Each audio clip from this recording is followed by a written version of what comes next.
বল জানো কি, এই গয়নাগুলো আমায় দিবি? আমি এগুলো বেচতে দেবো না। প্রয়োজন পড়ে তাহলে নিশার শ্বশুর বাড়ির লোকদের পায়ে ধরবো আমি। পা ধরবে কেন? আমার আর নিশার গলা টিপে দাও।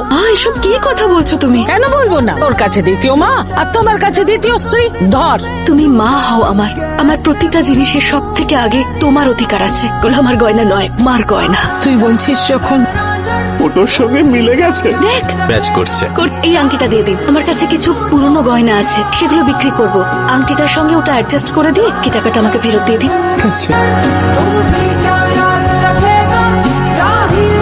তুমি এসে গেছো? তুই এত রাতে অফিসে কি করছিস? শ্যাম স্যারের কিছু কাজ ছিল, তাই আমাকে এখানে ডেকেছেন। প্রিন্টারটা কাজ করছে না কেন? আমি না শ্যাম স্যারের অফিসে যাচ্ছি, শোনো। চোখে থাক, কারোর কুনজর না লাগে যেন। আর আমার মা, সব ভালোবাসা তুমি ওকেই দেবে নাকি আমার জন্য কিছু রাখবে?